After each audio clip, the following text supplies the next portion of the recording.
नमस्कार। आज की कहानी है मुंशी प्रेमचंद जी की स्वांग। राजपूत खानदान में पैदा हो जाने से ही कोई सूरमा नहीं हो जाता और ना ही नाम के पीछे सिंह की दुम लगा देने से ही बहादुरी आती है।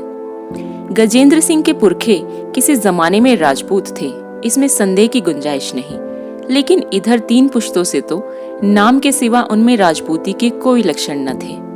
गजेंद्र सिंह के दादा वकील थे और जिरह या बहस में कभी कभी राजपूती का प्रदर्शन कर जाते थे।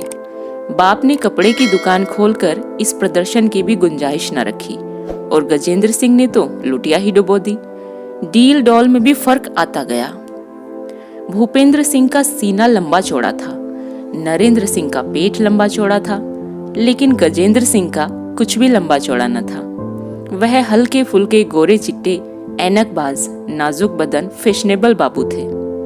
उन्हें पढ़ने लिखने में दिलचस्पी थी, मगर राजपूत कैसा ही हो, उसकी शादी तो राजपूत खानदान ही में होगी। गजेंद्र सिंह की शादी जिस खानदान में हुई, उस खानदान में राजपूती जोहर बिल्कुल फना न हुआ था। उनके ससुर पेंशन सूबेदार थे, साले शिकारी और कुश्तीबाज। शादी हुए 2 साल हो गए थे, लेकिन अभी तक एक बार भी ससुराल न जा सका। इम्तिहानों से फुर्सत ही न मिलती थी, लेकिन अब पढ़ाई खत्म हो चुकी थी, नौकरी की तलाश थी। इसलिए अब की होली के मौके पर ससुराल से बुलावा आया तो उसने कोई हील हुज्जत ना की। सूबेदार की बड़े बड़े अफसरों से जान पहचान थी। फौजी अफसरों की हुक्म कितनी कद्र और कितनी इज्जत करते थे, यह उसे खूब मालूम था। समझा मुमकिन है सूबेदार साहब की सिफारिश से नायब तहसीलदारी में नामजद हो जाए। इधर श्याम दुलारी से भी साल भर से मुलाकात नहीं हुई थी। एक निशाने से 2 शिकार हो रहे थे। नया रेशमी कोट बनवाया और होली के 1 दिन पहले ससुराल जा पहुंचा। अपने गरांडील सालों के सामने बच्चा सा मालूम होता था। तीसरे पहर का वक्त था। गजेंद्र सिंह अपने सालों से विद्यार्थी काल के कारनामे बयान कर रहा था। फुटबॉल में किस तरह एक देव जैसे लंबे तड़ंगे गोरे को पटखनी दी थी, हॉकी मैच में किस तरह अकेले गोल कर लिया था कि इतने में सूबेदार साहब देव की तरह आकर खड़े हो गए और बड़े लड़के से बोले, अरे सुनो, तुम यहाँ बैठे क्या कर रहे हो? बाबूजी शहर से आए हैं, इन्हें ले जाकर जरा जंगल की सैर कराओ, कुछ शिकार विकार खिलाओ। यहाँ ठंठर वेठर तो कुछ है नहीं, इनका जी घबराता होगा। वक्त भी अच्छा है, शाम तक लौट आओगे। शिकार का नाम सुनते ही गजेंद्र सिंह की नानी मर गई। बेचारे ने उम्र भर कभी शिकार न खेला था। यह देहाती उज्जड़ लौंडे उसे न जाने कहां कहां दौड़ाएंगे। कहीं किसी जानवर का सामना हो गया तो कहीं के न रहे। कौन जाने हिरन ही चोट कर बैठे। हिरन भी तो भागने की राह न पाकर कभी कभी पलट पड़ता है। कहीं भेड़िया निकल आए तो काम ही तमाम कर दे। बोले, मेरा तो इस वक्त शिकार खेलने को जी नहीं चाहता, बहुत थक गया हूँ। सूबेदार साहब ने फरमाया, तुम घोड़े पर सवार हो लेना, यही तो देहात की बहार है। चुन्नू जाकर बंदूक ला, मैं भी चलूंगा। कई दिन से बाहर नहीं निकला, मेरा राइफल भी लेते आना। चुन्नू और मुन्नू खुश खुश बंदूक लेने दौड़े। इधर गजेंद्र की जान सूखने लगी। पछता रहा था कि नाहक इन लौंडों के साथ गपशप करने लगा। जानता कि यह बला सिर आने वाली है तो आते ही फौरन बीमार बनकर चारपाई पर पड़ रहता। अब तो कोई हिला भी नहीं कर सकता। सबसे बड़ी मुसीबत घोड़े की सवारी। देहाती घोड़े यूं ही थान पर बंधे बंधे टर्रे हो जाते हैं और आसन का कच्चा सवार देखकर तो वह और भी शोखियां करने लगते हैं। कहीं अलफ हो गया तो मुझे लेकर किसी नाले की तरफ बेतहाशा भागा तो खैरियत नहीं। दोनों साले बंदूकें लेकर आ पहुंचे। घोड़ा भी खिंचकर आ गया। सूबेदार साहब शिकारी कपड़े पहनकर तैयार हो गए। अब गजेंद्र के लिए कोई हीला न रहा। उसने घोड़े की तरफ कनखियों से देखा। बार बार जमीन पर पैर पटकता, हिनहिनाता, उठी हुई गर्दन, लाल लाल आंखें, कनौतियां खड़ी, बोटी बोटी फड़क रही थी। उसकी तरफ देखते हुए डर लगता था। गजेंद्र सिंह दिल में सहम उठा, मगर बहादुरी दिखाने के लिए घोड़े के पास जाकर उसके गर्दन पर इस तरह थपकियां दी जैसे कि पक्का शहसवार है और बोला, जानवर तो जानदार है, मगर मुनासिब नहीं मालूम होता कि आप लोग तो पैदल चले और मैं घोड़े पर बैठूं। ऐसा कुछ थका हुआ भी नहीं हूँ, मैं भी पैदल ही चलूंगा, इसका मुझे अभ्यास है। सूबेदार ने कहा, बेटा जंगल दूर है, थक जाओगे, बड़ा सीधा जानवर है, बच्चा भी सवार हो सकता है। गजेंद्र ने कहा, जी नहीं, मुझे भी यूं ही चलने दीजिए, गपशप करते हुए चलेंगे, सवारी में वह लुत्फ कहाँ, आप बुजुर्ग हैं, सवार हो जाएं। चारों आदमी पैदल चले। लोगों पर गजेंद्र की इस नम्रता का बहुत अच्छा असर हुआ। साम्यता और सदाचार तो शहर वाले ही जानते हैं, तो इस पर इल्म की बरक। थोड़ी दूर के बाद पथरीला रास्ता मिला। एक तरफ हरा भरा मैदान, दूसरी तरफ पहाड़ का सिलसिला। दोनों ही तरफ बबूल, करील, करौंद और ढाक के जंगल थे। सूबेदार साहब अपनी फौजी जिंदगी के पिटे हुए किस्से कहते चले गए। गजेंद्र तेज चलने की कोशिश कर रहा था, लेकिन बार बार पिछड़ जाता था और उसे 2-4 कदम दौड़कर उनके बराबर होना पड़ता था। पसीने से तर हांफता हुआ अपनी बेवकूफी पर पछताता चला आता था। यहाँ आने की जरूरत ही क्या थी? शाम दुलारी महीने 2 महीने में आ ही जाती। मुझे इस वक्त कुत्ते की तरह दौड़ते आने की क्या जरूरत थी? अभी से ये हाल है, शिकार नजर आ गया तो मालूम नहीं क्या आफत आएगी। मील 2 मील की दौड़ तो उसके लिए मामूली बात है, मगर यहाँ तो कचूमर ही निकल जाएगा। शायद बेहोश होकर गिर पड़ूं। पैर अभी से मन मन भर के हो रहे थे। यकायक रास्ते में सेमल का एक पेड़ नजर आया। नीचे लाल लाल फूल बिछे हुए थे, ऊपर सारा पेड़ गुलनार हो रहा था। गजेंद्र वहीं खड़ा हो गया और उस पेड़ को मस्ताना निगाहों से देखने लगा। चुन्नू ने पूछा, क्या है जीजा जी, रुक कैसे गए? गजेंद्र सिंह ने मुग्ध भाव से कहा, कुछ नहीं, इस पेड़ का आकर्षक सौंदर्य देखकर दिल बाग बाग हुआ जा रहा है। आहा, क्या बहार है, क्या रौनक है, क्या शान है कि जैसे जंगल की देवी ने गोधूली के आकाश को लज्जित करने के लिए केसरिया जोड़ा पहन लिया हो, या ऋषियों की पवित्र आत्माएं अपनी शाश्वत यात्रा में यहाँ आराम कर रही हों, या प्रकृति का मधुर संगीत मूर्तिमान होकर दुनिया पर मोहित मंत्र डाल रहा हो। आप लोग शिकार खेलने जाइए, मुझे तो इस अमृत से तृप्त होने दीजिए। दोनों नौजवान आश्चर्य से गजेंद्र का मुंह ताकने लगे। उनकी समझ ही में न आया कि यह महाशय क्या कह रहे हैं। देहात के रहने वाले, जंगलों में घूमने वाले सेमल उनके लिए कोई अनोखी चीज न थी। उसे रोज ही देखते थे, कितनी ही बार उस पर चढ़े थे, उसके नीचे दौड़े थे, उसके फूलों की गेंद बनाकर खेले थे। उन पर यह मस्ती कभी न छाई थी। सौंदर्य का उपभोग करना बेचारे क्या जाने। सूबेदार साहब आगे बढ़ गए थे। इन लोगों को ठहरा हुआ देखकर लौट आए और बोले, क्यों बेटा, ठहर क्यों गए? गजेंद्र ने हाथ जोड़कर कहा, आप लोग मुझे माफ कीजिए, मैं शिकार खेलने न जा सकूंगा। फूलों की यह बहार देखकर मुझ पर मस्ती सी छा गई है। मेरी आत्मा स्वर्ग के संगीत का मजा ले रही है।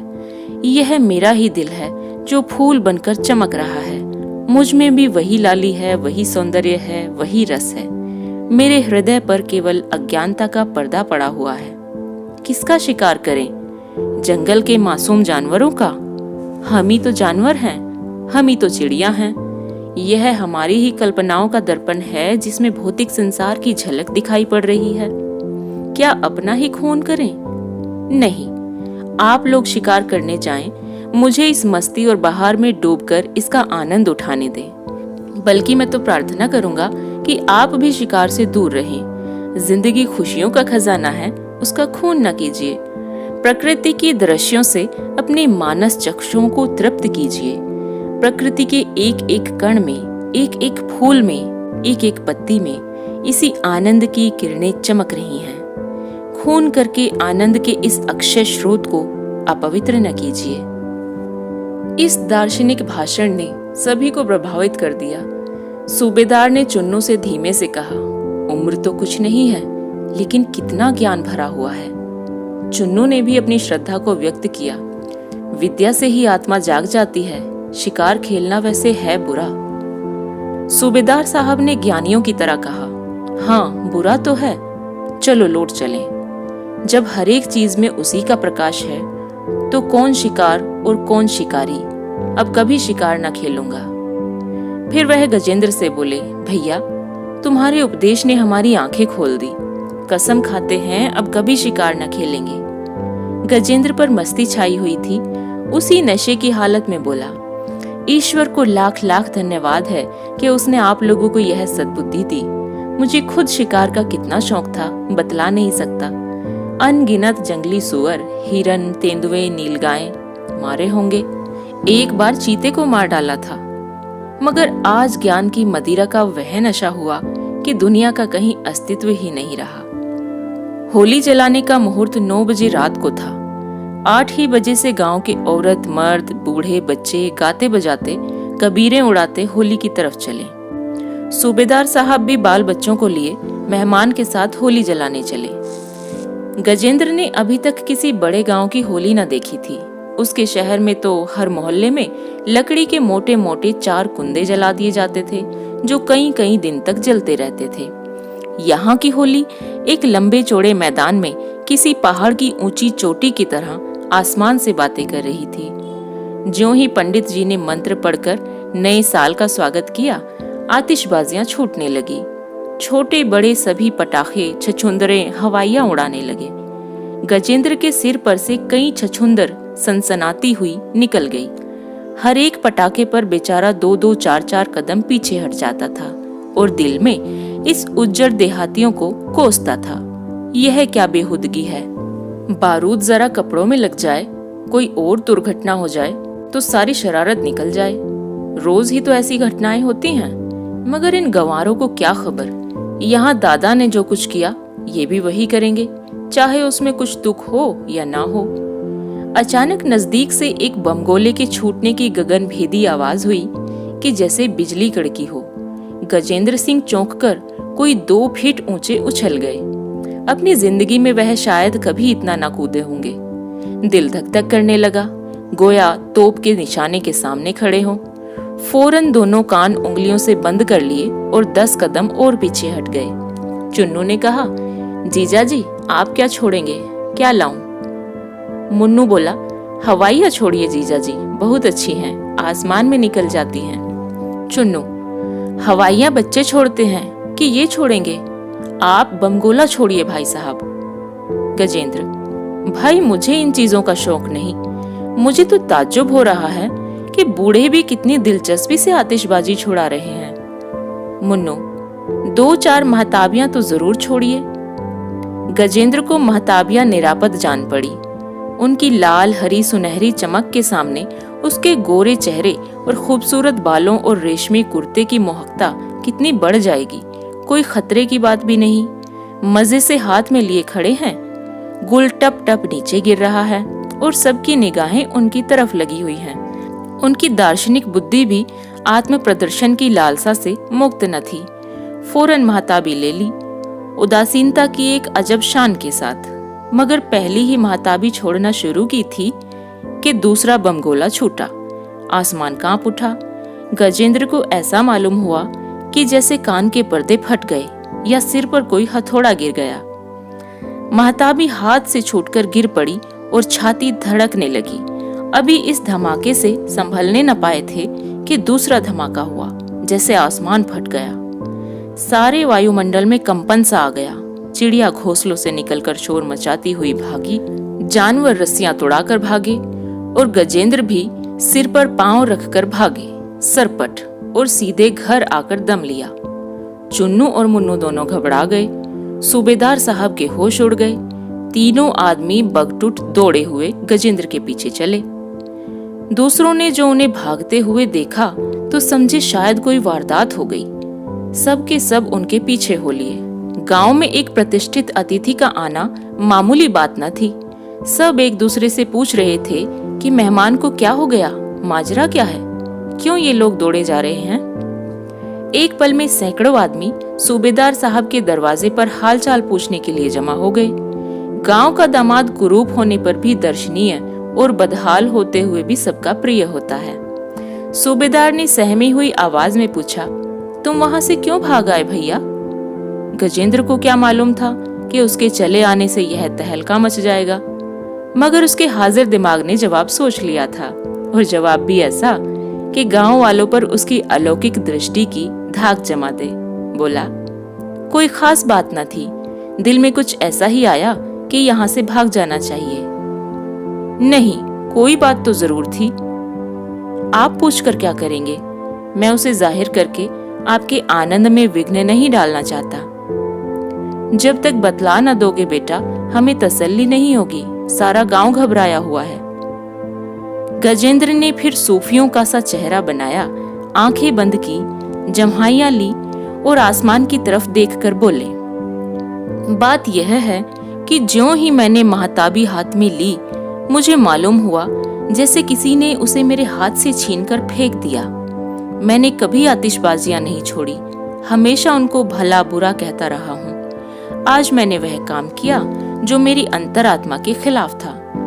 बस गजब ही तो हो गया। मुझे ऐसा मालूम हुआ जैसे मेरी आत्मा मुझे धिक्कार रही है। शर्म से मेरी गर्दन झुक गई और मैं इसी हालत में वहां से भाग आया। अब आप लोग मुझे माफ करें, आपके जश्न में अब शरीक न हो सकूंगा। सूबेदार साहब ने कुछ इस तरह गर्दन हिलाई जैसे उनके सिवा वहां कोई भी इस अध्यात्म का रहस्य नहीं समझ सकता। उनकी आंखें कह रही थी, आती हैं तुम लोगों की समझ में ये बातें, तुम भला क्या समझोगे, हम भी कुछ कुछ ही समझते हैं। होली तो नियत समय जलाई गई थी, मगर आतिशबाजियां नदी में डाल दी गई। शरीर लड़कों ने कुछ इसलिए छिपा कर रख दी कि गजेंद्र चले जाएंगे तो मजे से छुड़ाएंगे। श्याम दुलारी ने एकांत में कहा, तुम तो वहां से खूब भागे। गजेंद्र अकड़ कर बोले, भागता क्यों, भागने की तो कोई बात न थी। मेरी तो जान ही निकल गई कि ना मालूम क्या हो गया। तुम्हारे ही साथ मैं भी दौड़ी आई। टोकरी भर आतिशबाजी पानी में फेंक दी गई। यह तो रुपए को आग में फूकना है। होली में भी ना छोड़ें तो फिर कब छोड़ें? त्योहार इसीलिए तो आते हैं। अरे त्योहार में गाओ बजाओ, अच्छी अच्छी चीजें पकाओ, खाओ, खैरात करो या दोस्तों से मिलो, सबसे मोहब्बत से पेश आओ। बारूद उड़ाने का नाम त्योहार नहीं है। रात के 12 बज गए थे। किसी ने दरवाजे पर धक्का मारा। गजेंद्र ने चौंक कर पूछा, यह धक्का किसने मारा?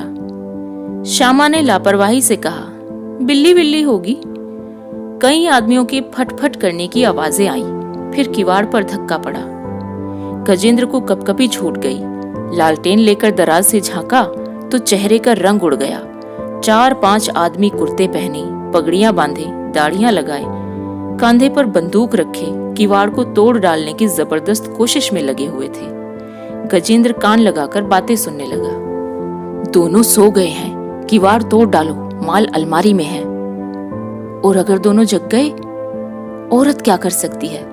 मर्द को चारपाई से बांध देंगे। सुनते हैं गजेंद्र सिंह कोई बड़ा पहलवान है। कैसा ही पहलवान हो, 4 हथियारबंद आदमियों के सामने वो क्या कर सकता है? गजेंद्र के काटो तो बदन में खून नहीं। श्याम दुलारी से बोले, यह डाको मालूम होते हैं, अब क्या होगा? मेरे तो हाथ पांव कांप रहे हैं। चोर चोर पुकारो, जाग हो जाएगी, आप ही भाग जाएंगे, नहीं तो मैं चिल्लाती हूँ। ना ना, कहीं ऐसा गजब ना करना। इन सबों के पास बंदूकें हैं। गांव में इतना सन्नाटा क्यों है? और घर के आदमी क्या हुए? भैया और मुन्नू दादा खलिहान में सोने गए हैं। काका दरवाजे पर पड़े होंगे, उनके कानों पर तोप छूटे तब भी न जागेंगे।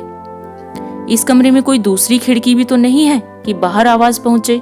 मकान है या कैद खाना? मैं तो चिल्लाती हूँ, अरे नहीं भाई, क्यों जान देने पर तुली हो? मैं तो सोचता हूँ हम दोनों चुपचाप लेट जाएं और आंखें बंद कर लें। बदमाशों को जो कुछ ले जाना हो ले जाएं, जान तो बचे। देखो किवाड़ हिल रहे हैं, कहीं टूट ही न जाएं। हे ईश्वर, कहाँ जाएं? इस मुसीबत में तुम्हारा ही भरोसा है। क्या जानता था कि यह आफत आने वाली है, नहीं तो आता ही क्यों। बस चुप्पी ही साध लो, अगर हिलाएं विलाएं तो भी सांस मत लेना। मुझसे तो चुप्पी साध कर पड़ा ना रहा जाएगा। जेवर उतार कर रख क्यों नहीं देती? शैतान जेवर ही तो लेंगे। जेवर तो ना उतारूंगी, चाहे कुछ ही क्यों ना हो जाए। क्यों जान देने पर तुली हो? खुशी से तो जेवर ना उतारूंगी, जबरदस्ती और बात है। खामोश, सुनो ये सब क्या बातें कर रहे हैं। बाहर से आवाज आई, किवाड़ खोल दो, नहीं तो हम किवाड़ तोड़कर अंदर आ जाएंगे। गजेंद्र ने श्याम दुलारी की मिन्नत की, मेरी मानो श्यामा, जेवर उतार कर रख दो, मैं वादा करता हूँ बहुत जल्दी नए जेवर बनवा दूंगा। बाहर से आवाज आई, बस 1 मिनट की मोहलत और देते हैं, अगर किवाड़ न खोले तो खैरियत नहीं। गजेंद्र ने श्याम दुलारी से पूछा, खोल दूं? हाँ हाँ, बुला लो, तुम्हारे भाई बंद हैं, वो दरवाजे को बाहर से ढकेलते हैं, तुम अंदर से बाहर को ठेलो। और जो दरवाजा मेरे ऊपर आ गिरे, 5-5 जवान हैं, वो कोने में लाठी रखी है, लेकर खड़े हो जाओ। तुम पागल हो गई हो? चुन्नी दादा होते तो 5 को मार गिराते। मैं लठबाज नहीं हूं। तो आओ, मुंह ढांप कर सो जाओ, मैं उन सबों को समझ लूंगी। तुम्हें तो औरत समझकर छोड़ देंगे, माथे मेरे जाएगी। मैं तो चिल्लाती हूं, अरे तुम मेरी जान लेकर छोड़ोगी? मुझसे तो अब सब्र नहीं होता, मैं किवाड़ खोले देती हूँ। उसने दरवाजा खोल दिया। 5 चोर भड़ भड़ कर अंदर घुस आए। एक ने अपने साथी से कहा, मैं इस लोंडे को पकड़े हुए हूँ, तुम औरत से सारे गहने उतार लो। दूसरा बोला, इसने तो आंखें बंद कर ली, अरे तुम आंखें क्यों नहीं खोलती जी? तीसरा, यार औरत तो हसीन है। चौथा, सुनती है ओ महरिया, जेवर दे दे नहीं तो गला घोट दूंगा। गजेंद्र दिल में बिगड़ रहे थे कि यह चुड़ैल जेवर क्यों नहीं उतार देती। श्याम दुलारी ने कहा, गला घोट लो चाहे गोली मार दो, पर जेवर ना उतारूंगी। पहला, इसे उठा ले चलो, यों ना मानेगी, मंदिर खाली है। दूसरा, बस यही मुनासिब है, क्यों ने छोकरी हमारे साथ चलेगी? श्याम दुलारी, तुम्हारे मुंह में कालिख लगा दूंगी। तीसरा, न चलेगी तो इस लोंडे को ले जाकर बेच डालेंगे। श्यामा, एक एक के हथकड़ी लगवा दूंगी। चौथा, क्यों इतना बिगड़ती है महारानी, जरा हमारे साथ चली क्यों नहीं चलती? क्या हम इस लोंडे से भी गए गुजरे हैं? क्या होगा अगर हम तुझे जबरदस्ती उठा ले जाएंगे? यूं सीधी तरह नहीं मानती हो, तुम जैसी हसीन औरत पर जुल्म करने को जी नहीं चाहता। पांचवा, या तो सारे जेवर उतार कर दे दो या हमारे साथ चलो। श्याम दुलारी, काका आ जाएंगे तो एक एक की खाल उधेड़ डालेंगे। पहला, ये यों न मानेगी, इस लौंडे को उठा ले चलो, तब आप ही पैरों पड़ेगी। 2 आदमियों ने एक चादर से गजेंद्र के हाथ पांव बांधे। गजेंद्र मुर्दे की तरह पड़े हुए थे, सांस तक न आती थी, दिल में झुंझला रहे थे, हाय कितनी बेवफा औरत है, जेवर न देगी चाहे ये सब मुझे जान से मार डालें। अच्छा, जिंदा बचूंगा तो देखूंगा, बात तक तो पूछूंगा नहीं। डाकुओं ने गजेंद्र को उठा लिया और लेकर आंगन में जा पहुंचे तो श्याम दुलारी दरवाजे पर खड़ी होकर बोली, इन्हें छोड़ दो तो मैं तुम्हारे साथ चलने को तैयार हूं।